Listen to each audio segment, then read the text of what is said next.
parliamentary elections. Lisa Carton reports. Pollsters show the right-wing National Rally Party ahead with about 36% of the vote, while the leftist New Popular Front received 29%. Meanwhile, President Emmanuel Macron's centrist coalition is coming in third with about 20%. Following the far-right winning big in the recent European parliamentary elections, Macron was banking on voters rallying behind his coalition when he called a snap election 3 weeks ago.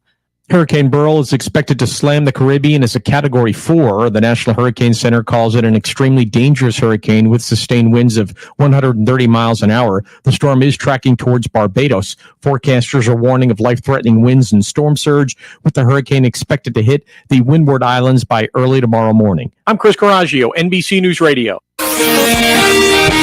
NBC News on KCAA Loma Linda, sponsored by Teamsters Local 1932, protecting the future of working families. Teamsters 1932.org.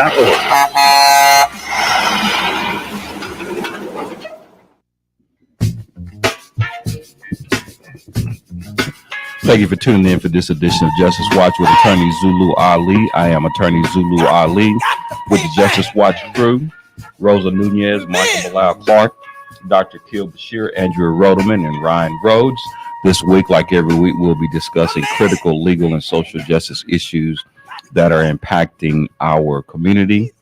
This week, we'll be discussing the debates between, you like that, Joan? Between President Biden and former President Donald Trump. So, I mean, I'm just going to get right into it, man.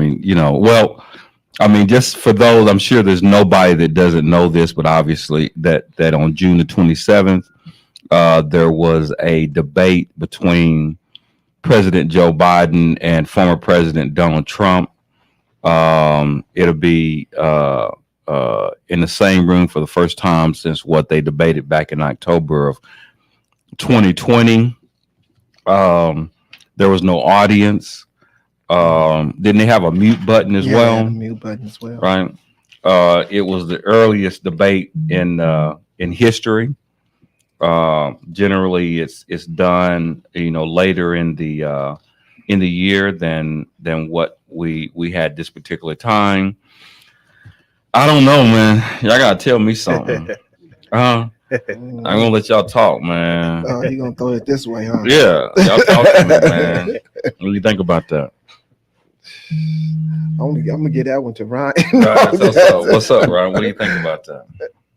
It's sad, man. I'm not gonna lie to you. Like, it was sad to me, just coming to the realization. Like, of course, like, we've known who the candidates are gonna be for some time now, but just seeing them on that stage and realizing that these are our options. Like, these are the people that we have. One of these two are going to be the one that's going to run the country, like in the next 4 years. It's just like very concerning. I'm not going to lie to you. I mean, you have one who's a habitual liar, and then the other one is,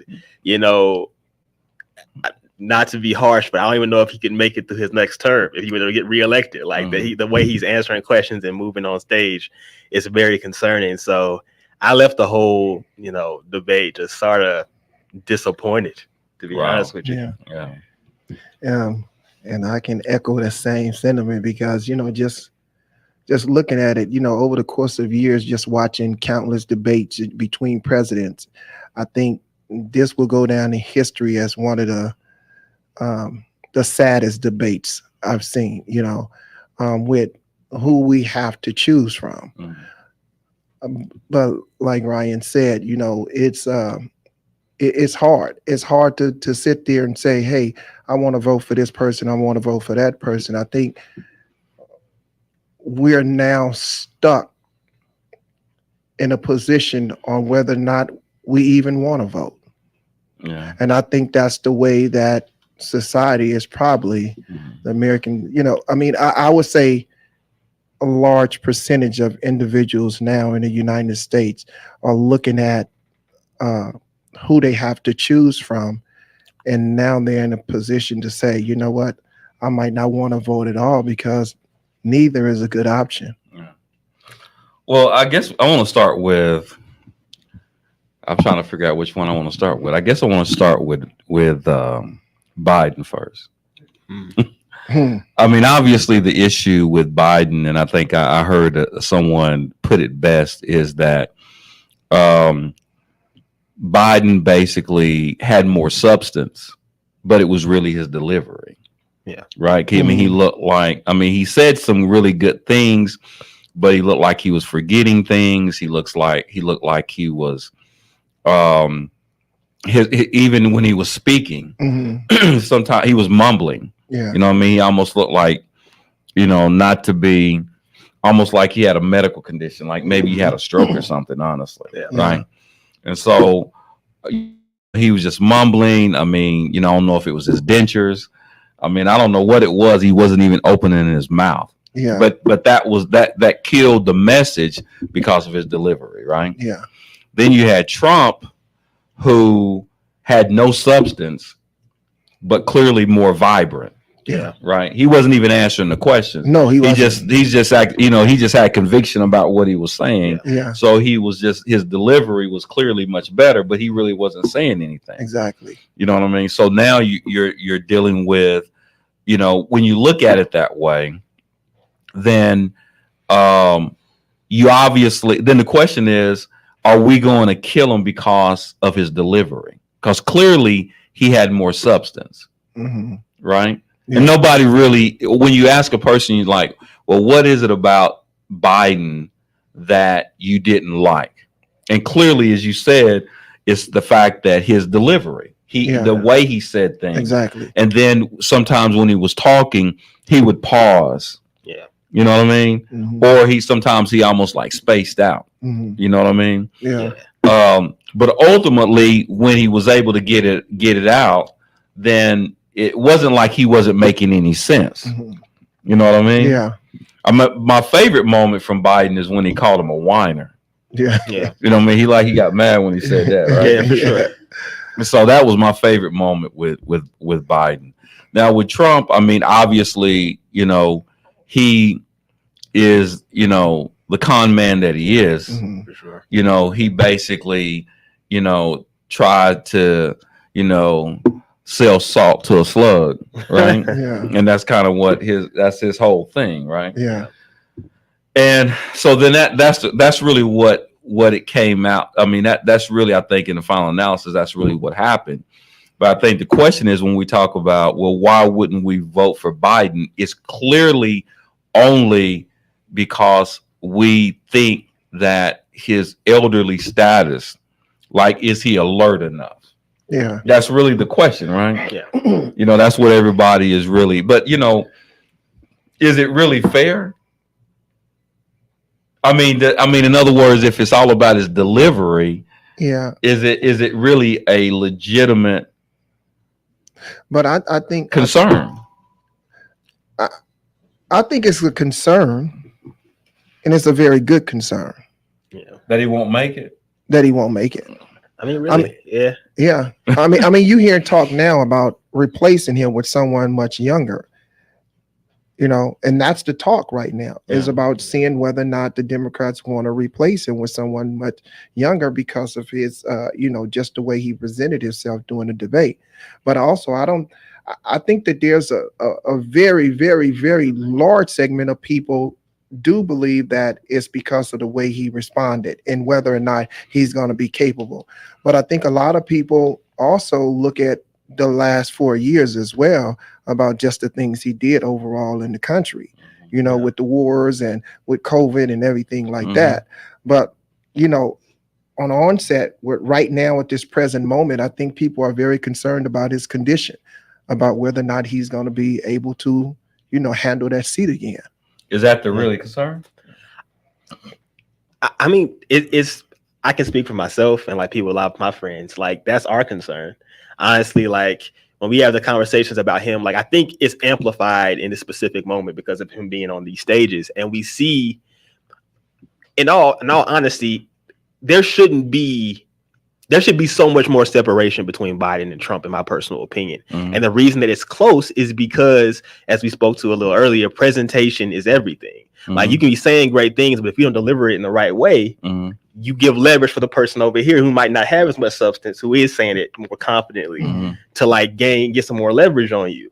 So, you know, like you said, Trump was literally lying the entire debate, but he's so confident that the people who, you know, are in the middle or were already like huge fans of him, they're like, okay, you know what? I believe what he's saying. He's confident. I don't have to worry about what I'm getting with him. With Biden, you know, it's just like he's literally losing his train of thought in the debate. Right. Like trying to get a thought out, trying to get a point out, losing track, start mumbling, falling over his words, and doesn't even get to finish his point because he's running over his time. But that's what Trump plays on, though. Trump plays on that. If I can aggravate him, I'm gonna make him trip up over his words. It's smart. And it's very smart. Because see, now he's flustered. And when he's flustered, you know Biden will his words, he trip over the words, he mumble, you don't understand everything he's saying because he's flustered. He's not focused. Facts. You know. The question is, can we stand 4 years with Trump? See, this is all right. Look, I'm going to be devil's advocate. I'm going to throw a conspiracy theory in there. All right. The question is, okay, so he's got 34 felonies. He's still got other cases that are pending against him. Yeah. Right. I mean, let's just say best case scenario, he gets formal probation, then what he's going to have to call his probation officer to leave the state. That's crazy. You got to call his probation officer to leave the country. Are they going to travel with him? That's crazy. You see what I'm saying? See, the thing about it is, if I was Biden, I would have brought some handcuffs to the debate. Dangled on it, says, you know what I mean? Yeah. You know. But anyway, so this is really the question, and I want to say devil's advocate, but I don't think really that would be appropriate. But the question is, could we even have him as a president? I mean, it would be so unsafe because our country would be in so much chaos. He's got all these cases. He's got these felonies. I mean, it would just be an S show. Yeah. For him to be the president, and not to mention that globally. Yeah. You see what I mean? Yeah. And so this is what I think. Well, this is what somebody I know thinks, right? Somebody that I know thinks that they will not allow him to be the president of the United States. I think that, you know, there are people in this country, there are elements in this country, we call them Big Brother. I don't even think he'll make it to the poll if they think that him becoming the president would jeopardize us that much. That's what I think. Yeah. Like, I know that sounds like a conspiracy theory, but the thing is that if him being the president of the United States would jeopardize us as much as it would, they won't let him become the president of the United States. Yeah. And Even if they had to make sure he didn't make it. you're talking about Trump, right? Yeah. So I would have to respond to that. Do you think that the people like Big Brother, the people who are making those decisions, align more with Biden's moral compass or Trump's? I think that even if they aligned with Trump, they know that the country could not deal with that. In other words, It's interesting. I mean, the thing about it is that you have to understand what America looks like with Donald Trump as the president globally. Yeah. I mean, think about that. It will definitely look chaotic, right? But I think after January 6th and looking at how many people that pulls behind him and how many people that believes in his antics, Yeah. trying to look at it from both ways, right? There's going to be a large, because he has a lot of followers. I think, you know what I think? I think that it don't matter. You know? I think that there are elements in this country that will say that if he will put us in harm's way, I mean, there's not only financial economic capital, there's also this thing called moral capital. Yeah. Mhm. Moral capital is extremely important on an international scale. Yeah. And America has been known globally to possess the most moral capital. If he becomes the president of the United States, we will have zero moral capital around the world. Yeah. They cannot allow that to happen. You know, in other words, it's like it's one of those things where it can't happen. Yeah. It did the first time, because I'm going to tell you something. When he became the president of the United States the first time, I really didn't believe what he said. Mhm. I thought he was just playing. I really did. I had no idea that it would be that way. I'm not gonna lie, I kind of agree with you. I did think he was playing too. Yeah. I thought it was really like a troll, like he was trolling, just sort of saying these things like to get the support and then feed his own like actual interest. Yeah. I did believe that. I think we all believe that. Yeah. Yeah. But I mean, at this point, second time around, I mean, We know. we know. Exactly. You know. Mm. And you know, knowing the way, I'm telling you that if I don't care if he gets more, if he can get more votes or not, there are elements in this country that will make sure that doesn't happen, no matter what happens. And I'm just saying that there, you know, I think that we're playing a dangerous game, but we don't understand the game that we're playing. So in other words, you know what I mean? So in other words, I think there's elements out there that's going to say that really see it for what it really is. Yeah.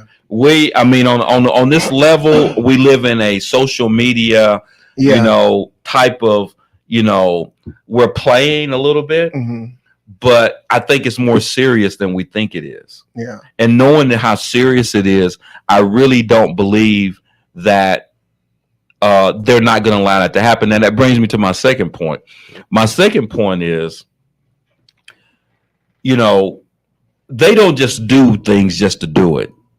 That somebody already knew that Joe Biden, President Biden, had some issues with his delivery. Mhm. They did not have to do the debate. No, they didn't.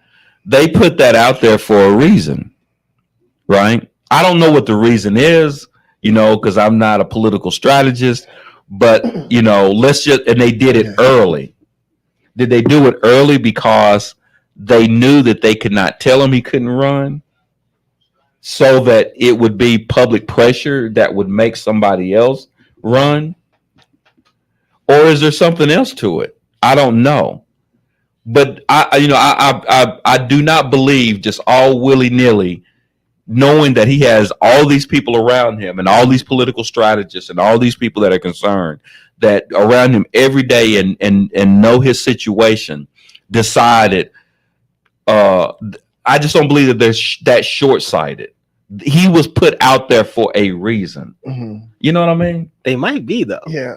I mean, like I never want to assume that, you know, they, of course we know, you know, the whole situation, because maybe they put him out there because they thought, okay, now, you know, we have people who are doubting that he can actually get on this stage. You know, he's going to prove them wrong. And he got on the stage and actually proved them right. Mm-hmm. I don't know. I mean, I mean, it's hard to really say. I can't really say. I mean, because he has been this person in power for the last 4 years and he's done good. And of course, you can see him getting older. You can see him, you know, starting to regress. But I mean, that would be a nasty game, though, if the intention was to get somebody else to run, especially at this point, this Right. close, close a few months ago. And that's what I'm thinking. And I'm thinking the same way. I'm thinking that somebody else is going to replace him. And I'm seriously thinking somebody else is going to replace him. I know they just did a poll and they hollered out the name Gavin Newsom, right? Mhm. And then they ran a poll on whether or not he can run against Trump. And the polls favor Trump. So at some point, like you say, I think the powers to be will eventually find either a way to replace Biden or get Trump out the running altogether. Gotta act fast, though. Correct. Like, well, like I'm just saying like next month fast. Like we're Yeah, closing like real in. fast. Yeah. Well, I mean, I don't believe Trump's going to win. I don't believe. Joe says if these elements, Big Brother just have to use his crimes to remove him, so be it. But I'm just telling you, man, that I think that the president is a figurehead. I think the power is always behind the throne. Yeah. Mm-hmm. I think that basically, no matter, again, some things are bigger than you. Mm-hmm. And I think that he is, he's really not fit, man. Yeah. He really isn't, man. I mean, there's just the reality of it is that we couldn't do it. We couldn't make it that way. Do you know what this country would be like with a guy like that and all of the drama that he brings? I mean, we couldn't survive because it would just be too much. Zulu, I'm gonna tell you, nothing surprised me no more though. Nothing in this country surprises me no more, man. Because look, we sat here when the January 6th thing happened. We sat here, and one of the things I said back then, I said, globally, the world would not look at us ever the same again. That if you can see the citizens run into the state capitol and do this, right? That there are outside influences that's looking and saying that you're vulnerable. If your citizens can do it. And what do we have? We had a balloon come over here from China. We had all this stuff come over here. Before, we never experienced such things because people know that America wasn't going to tolerate the shenanigans. Well, you know what? I don't mean to cut you off, but the one thing that's if people think that globally they do not want Trump to be the president of the United States, they're wrong. Globally, they want Trump to win. Our enemies want him to win. That I'm telling you, that would be the best thing that could really ever happen because it's almost going to be like he is going to start almost on a coup. I mean, and when I use that word, I'm not using it literally, but figuratively, where we're going to have constant internal vice, within the country. He's the worst kind of leader because he runs off of emotion. Right. Like if you offend him, like he's gonna get back at you. Like he's a revenge. I'm gonna embarrass you on a public stage type of guy. Well, he pretty much said that in a debate. Basically, if he becomes, he's gonna reverse some things. I mean, the thing about it, man, is I don't. My thing is that sometimes you got to stay in your lane. Right. Mm-hmm. I mean, there are things that he obviously was good at, like The Apprentice. That was a good show, right? It was not a bad show. Great. I mean, he's good for television. He's good for reality television. He did a good job. As far as, and that's his lane. Mm-hmm. But we cannot have reality television in the Oval Office because I don't think, the thing is that we are spoiled. And we do not know how bad it could get. Yeah. You know what I mean? And that's the thing about it is that basically, we're the most vulnerable position that we've ever been in. And we're vulnerable because we have gone so long without there being any there's not really been any serious concern since the Cold War. Right? About America really falling. You know what I mean? Yeah. You see what I mean? Now there is. Yeah. I mean, it goes back to sort of a point that I made last week about, you're saying like we're not serious as we need to be or like we used to be. And I really feel like specifically in the case of Donald Trump, we have allowed politics and entertainment to cross, right? We use politics as an entertainment factor instead of what it should be. It's really just politics. I remember when he was running, like one of the points, I read that article and they were like, I don't care who it is. If you put somebody on your TV long enough, somebody that like, we're going to watch it and be like, this guy's lying. Somebody else is going to watch it and be like, well, let me listen to what he's actually saying this time. And then you're going to get followers. and people were laughing at him. He was on CNN or on these shows, and they were like, "Oh, this guy's running. He's not going to win." If you put anybody on TV long enough, they will gain a following. Oh, and yeah. he used that following to his advantage, and he became the president. Yeah. Right? Through all the antics, through all the jokes, through all the, crazy things that he was saying, he used entertainment and being this like figurehead and just polarizing person Mhm. to his advantage. Because once again, we love chaos, we love a show, we Yeah. love entertainment. And I think a lot of people didn't pay attention to debate when it came down to him answering some of those questions. For sure. He didn't answer some of them questions. No, he he didn't. ran away from the question, especially when they talked about immigrations and whether or not he's going to deport people, Mhm. right? And on what scale would he do it and how he would go about it. Mhm. He ran from that like real fast, Quick, you know. Yeah. Now, and the only reason he ran from that because he know that is people that's over here that has family members that's over here, and they don't want to chance that putting them in often and then they get deported. So he will lose followers. So the great majority of the questions I've seen him run away from, and like it goes back to what you said, he was better with his delivery in terms of his speech, Mhm. but when it came down to really answering the questions and whether or not his questions or his answers had substance was, there was always that bickering part of it, Mhm. like just pointing the finger, and even when they got to the point and they started talking about their physical fitness, Yeah, like I'm like, come on, Yeah. this is like kid stuff, Golfing, yeah, yeah. like this golfing stuff. I can carry a golf bag. Come on, man. Yeah.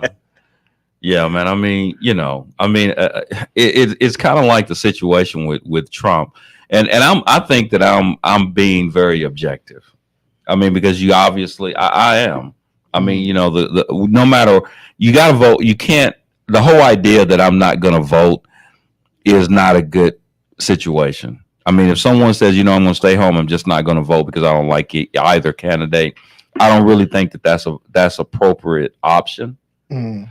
And now that politics has really got to a point where it's like, it is a kid's game now. Mhm. You know what I mean? They're like children. Yeah, You know what I mean? It's like, the Bloods, Crip, Vice Lords, yeah. Gangster Disciples.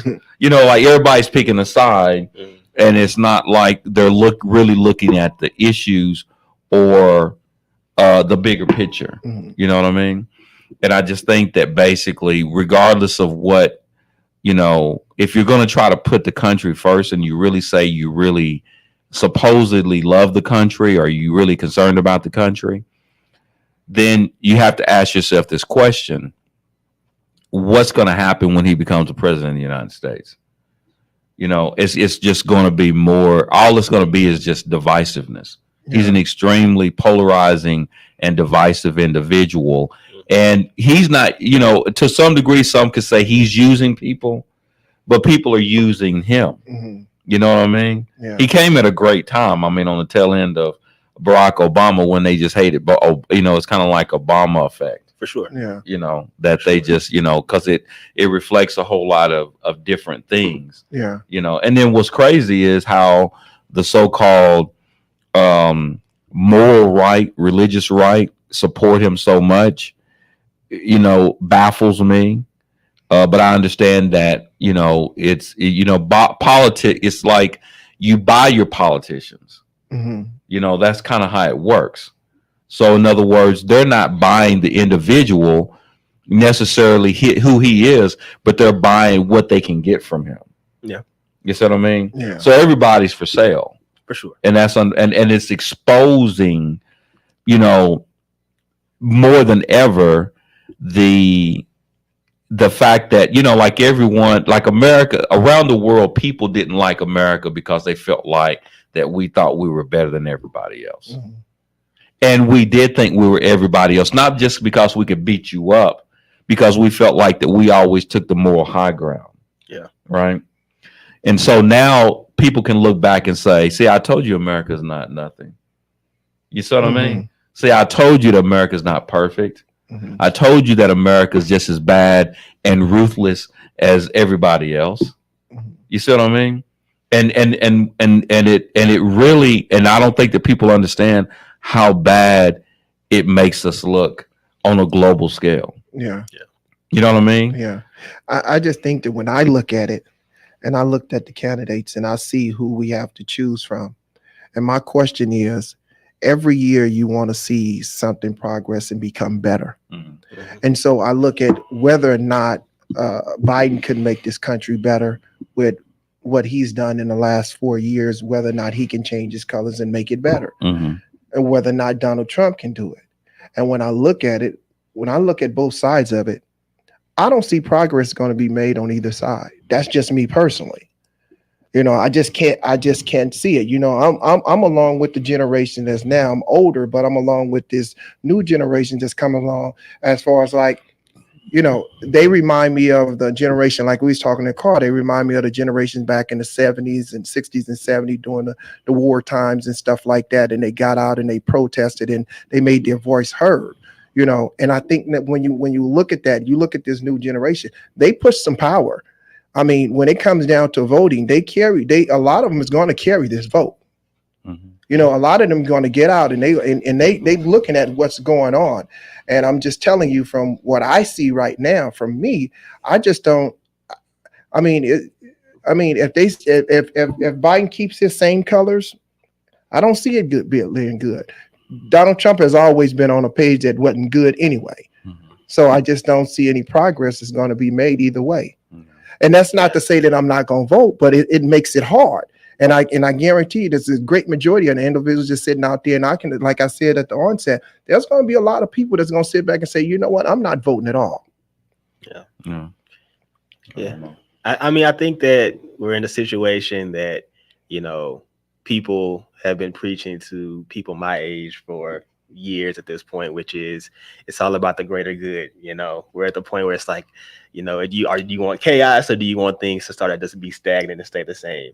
And like the stagnancy is better than chaos. So they're like, okay, well, of course you're gonna go with Biden. And I'm gonna be very honest and upfront about my voting situation. I would vote for Biden, like very clearly for me. But 31-year-old, college graduate, student loans, I would love, some progress. I would love like some very progressive, like very, groundbreaking thoughts to start like being introduced. Like I would love younger voices. I would love younger opinions to be in, this position of power. Like I really want them to start to like think about lowering like the age for presidency. Like to me personally, or at least just like entertaining the idea of having more young people around, because I feel like if you're trying to build a future for these people, they need to be a part of the conversations. Yeah, most definitely. And I just think Biden has to, he gets back in office. He has to, the powers to be has to seriously guide his hand. Even if he's a figurehead and he's just put out there, right? Even with his speech and just the way he presents himself, because the people have a tendency to look at the way you present yourself. And if you don't present yourself well, then they kind of tend to back away from you. So I think, them putting him out there, maybe it was a plan to put him out there, but they need another mouthpiece. Yeah. Yeah, I mean, I don't know how it's going to shake out. I don't know if they're going to end up trying to figure out, find somebody else that's going to run instead of him to go against Donald Trump. But I just don't see them allowing that to happen. I just think that the consequences, I don't think that people are being really honest. Or I don't want to use the word honest, but I don't think they're really, when they think about the consequences, I think we all are delusional. I think that we're very delusional. And I think that we're delusional because we're just way too, again, just spoiled as a country. And not realizing, hey, how is this really going to, to really shake out? And what is the danger of, and again, I mean, could I believe, I'm not, could Biden done a whole lot more? Yeah. And I mean, I know that people are on this mad dash of trying to say that we're just giving away our votes and we're not really getting nothing in return. And all that rhetoric, and like the situation with like Ice Cube had. Yeah. Everybody was mad at him because he's saying he wanted to sit down and talk to Biden and say this is our plan. And he said wait till I get elected or whatever. I get it, and I think those are valid concerns when it comes to trying to just basically giving away our political capital, right? Yeah. But on the other hand, I think that it's much different. Because I still don't think that people have really digested or truly understand, even in light of what happened with COVID, we really didn't learn our lesson, in my opinion. You know what I mean? I agree. I think that happened and nobody ever thought that anything like that would ever happen. Mm-hmm. And I think that what it taught me is that we don't control everything. Correct. You know what I mean? Absolutely correct. And so, I mean, I'm of the belief that basically, if you bring someone, then that's another thing is that didn't anybody get the whole idea that I'm just confused, man. I mean, did anybody hear his answers? You know what I mean? Like, I don't know what was going on, man. I'm doing my hands like him right now because I know he was doing a whole bunch of this. And then, like he was asked a question and he never really answered the question because basically what he's saying is that I'm selling something, right? Yeah. And I'm so good that I can sell this. And to him, it's like competition. Yeah. It's an ego. Yeah. And I think that he suffers from a high degree of narcissism. Oh, and that basically it's about it's the winning. Mm-hmm. And if it comes to what's in your best interest and what's in the country's best interest, he's going to pick what's in his best interest. Oh yeah. All the time. For sure. Yeah. And sometimes those things don't align. And you have to have somebody that has some degree of patriotism. You know what I mean? Mm-hmm. And the question is, and that goes for our whole country. I think that we got this whole patriotism thing. I think that we don't understand really how that works. I got another word for it, but I can't use the word on the radio. But I think we really got this whole idea of patriotism really messed up. Mm-hmm. You know what I mean? Because patriotism is basically what's going to be the best for the country. Yeah. But unfortunately, they're looking at you when you use the word emotional. Mm-hmm. That's what he is. Not only is he emotional, his followers are emotional. Oh yeah. For sure. His presidency was an emotional reaction to Barack Obama. Yeah. That's really what it was. Him running for president was an emotional reaction to Barack Obama. Mm-hmm. Right? And so the question is, when you go to the poll, is what is going to be best for the country in general? Is it Donald Trump or is it Joe Biden? Mm-hmm. Right? And from my perspective, I think it's probably even considering all of really what happened and him being elderly, I just feel like it's Joe Biden. Mm-hmm. Honestly.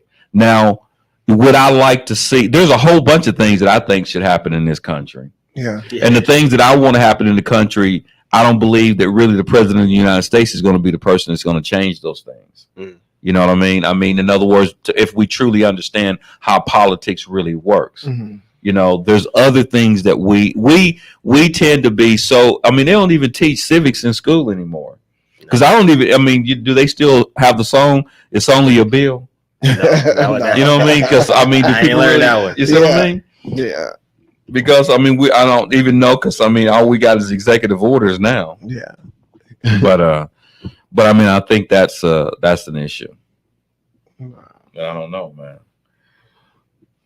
I don't know. You might have to go get your boy.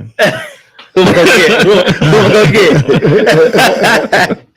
Oh no, man. It's like I said like earlier, it's just it's very discouraging, man. I really I think that for the first time in, my tenure of being able to vote, like I really am just not very confident about anything. I'm not really excited to go vote, not excited about the whole election phase. Like I'm really I'm not like focused on any of it right now. Like I'm very spaced out, I'm like Joe Biden in the debate. Like I'm very much just not focused on what's going on. And it's I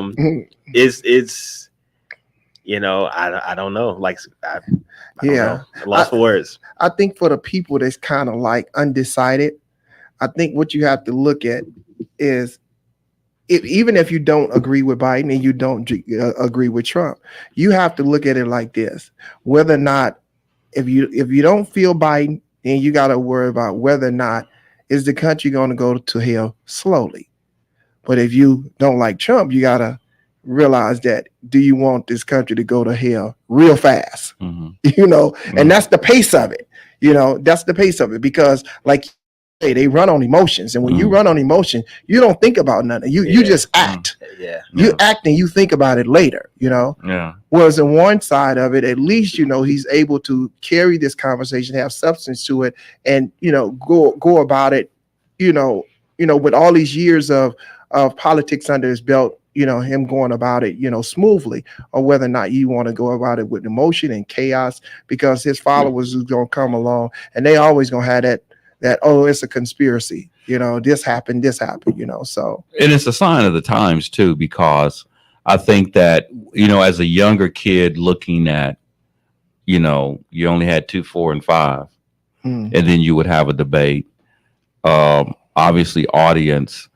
And it was really, and you usually had 2 stoic men who are talking generally not very entertaining about very non-entertaining issues. And people would make a decision based upon, because substance meant something.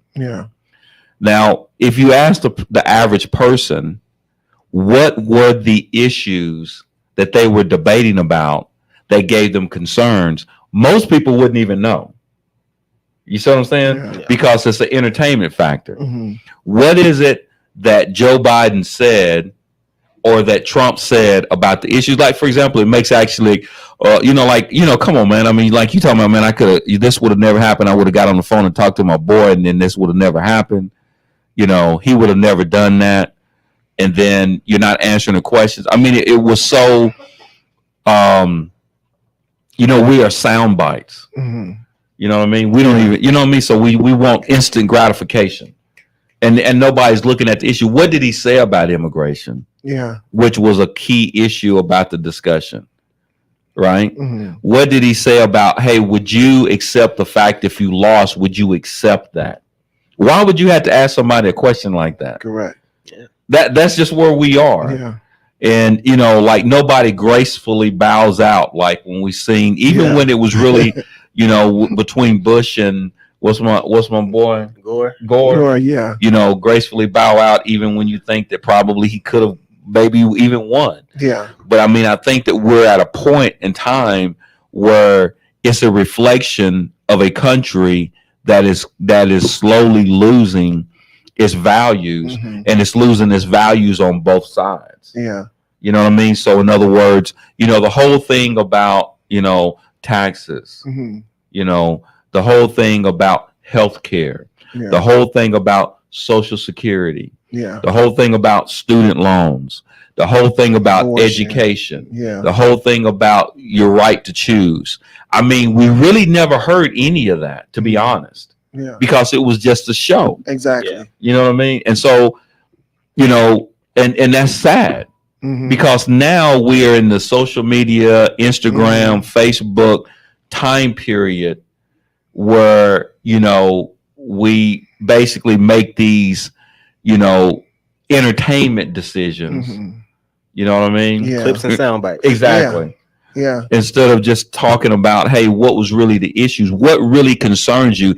And when you talk, and it's sad because we've talked we're no different than any other show talking about the issues, but what has anybody ever really said of substance?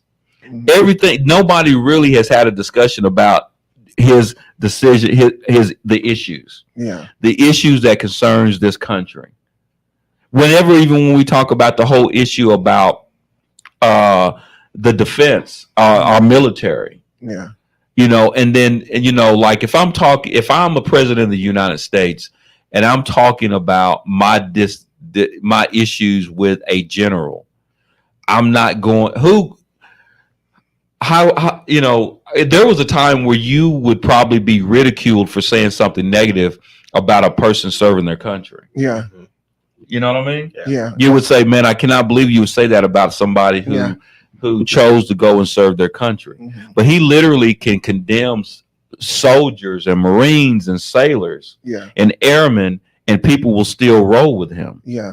So when we talk about values, then on one side of the spectrum, they're saying that the values of the so-called left are left of center is going down, but their values is going down. You know what I mean? Yeah. I mean, whatever. I mean, and so and that's an issue when you can stand up there, even when it started about the issue of who was it that said about what he said about John McCain. Yeah, when he said John McCain, he says, "My heroes don't get captured." Yeah, wow. I remember that. When he said that, and you rolled with him, this man went to Vietnam, got captured, was tortured, and you could ridicule a man like that, and you can still roll with him. There's no way you can call yourself patriotic. Yeah. That to me, that right there, that should have enraged you. It should have just cut him off. Yeah. There was a time if you said that would just that's it. Tank your whole presidency. Right. Yeah.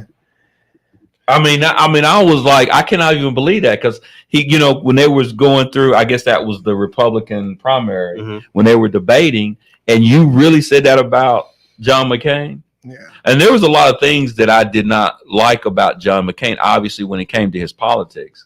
But there's absolutely no way in the world that I would ever condemn his service to his country. Yeah.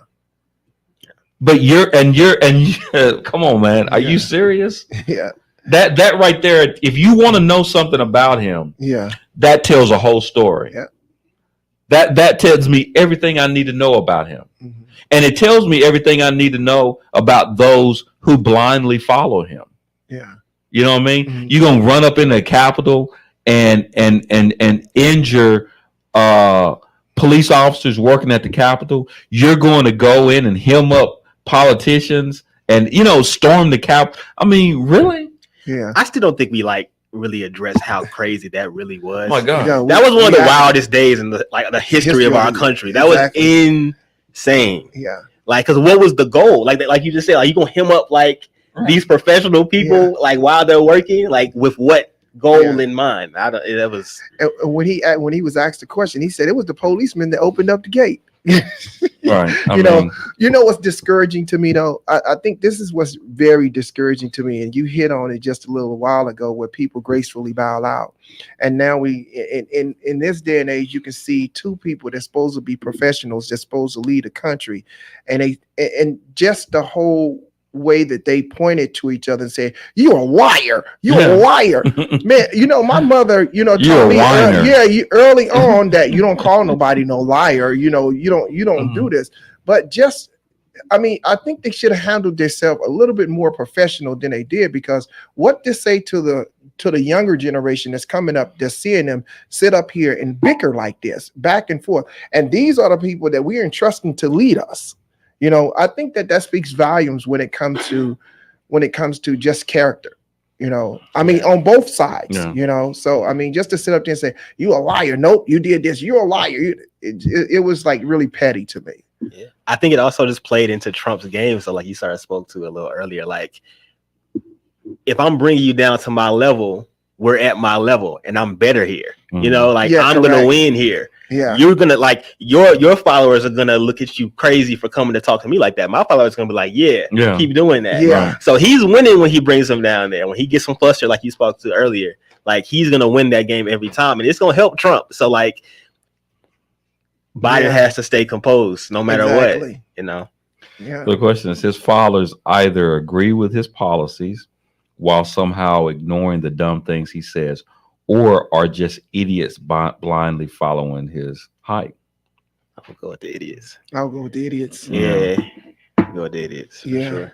I would definitely go with the idiots. At this point, you have to be idiots. Yeah. Like the first time around, it was like, I knew people who like voted based on like just traditional Republican values. But this time around, after his presidency, after he's running again, if you're choosing to just ignore everything that's going on and surrounding him and his family and the way he goes about things and his, these countless lawsuits and everything like that, then you're just, you're like, I'm not gonna say the word that I would go through, but you just are not a very smart individual, like at all. But I'm gonna definitely have some questions if he get in office about all these felonies. If you can make these adjustments for him, I'm definitely gonna question that. I really don't think people. I had one of my friends, man. We went back and forth. I just don't think that he can. Yeah. I just don't see how he can. You know what I mean? So I'm just saying that again, it goes back to the issue of the consequences. It's not like he's just going to get in office and, we're just going to scoot our way through another 4 years. We just got lucky and maybe COVID saved us. I don't know. You know what I mean? I don't know what happened, but the reality of it is I just cannot imagine, oh yeah, he says, can he pardon himself? That's a good question. That's a great question, actually. That's a really good question. I don't think crazy. because it's never because it's a situation of first impression. He would do it. He would definitely do it. But this is the problem. He can only pardon himself from federal crimes. He cannot pardon himself from state crimes. So he would still be, you know what I mean? He would have to get the governor of New York to do that. That's not happening. And that's not happening. So, that's the issue with it. But I don't know, man. This is a tough one. No? This is a tough one. That's a great point you made earlier, though. Like when you spoke to like, if he were to get elected, like what it would say, like if he's got all these, different like lawsuits and issues and like federal, indictments and stuff like that. Like if you're a president and you're that, if I'm, a felon or somebody watching you, what, like you have to start like, why can't I get like things bent for me in a certain way? Like, why can't I get certain aspects of my life altered and get things scratched from my record? If you can sit on the highest throne in the country, like what's that say to other felons, other people who've gone like through these same issues in the country? Like, what do you like? Yeah, that's definitely gonna be an issue. Sad. But I think that if the powers to be was going to not allow him to become president, they have to do it by way of court, so he won't be able to run. He's not fit to run. Some type of way of that, because I think that if he's allowed to run, right, and all of these people come out and put this support, you hyping people, and we know if these people are functioning on pure emotions, then I would say that we will see some type of turmoil inside the United States, some type of civil unrest. I would say, man, that when I talk about not allowing him to run, I'm not even talking about that way. I'm talking about like literally not allowing him to run. Yeah. Or making sure that it doesn't go a certain way. Correct. If it's that significant and I think it's there. I really do, man. I mean, some people, I'm telling you, man, there's if there is a reason, they come to get it. If they feel like that he's going to be a danger to this country, there's ways to keep him from running. Got it. A lot of ways. Yeah, I mean, you know what I mean? So I don't know, man. I mean, I just think that, that's crazy, man. Yeah. But people were really disappointed when, especially the Democrats were really disappointed in what transpired and they show they did disappointment, Mhm. about the way that the way he delivered, and the fact that, and it was all about the delivery. Mhm. I Yeah. don't know, man. Trying to talk mess, because how old is he? He's 81 One, and Trump is 78. something like Yeah. that. Yeah. So, yeah. So, I mean, there's a lot of things. I Yeah. don't know, man. If Biden get back in office, do you see him lasting 4 more years? I mean, I think he can. Kamala gonna take that place. Well, she might. She Who might. knows? I mean, Who who knows, knows? man? I mean, he might get in there, and Who knows? you know what I mean? Medicine's a hell of a thing. Wow. It's already that time. Yeah. All right, then. Well, we appreciate you guys listening, man. We we got a lot more to talk about. Yeah. But at any rate, thank you guys for tuning in for this edition of Justice Watch. We'll see you next week, same time, same place, same channel. And until that time, stay blessed. I'm mad. Get down with my girlfriend. Express one.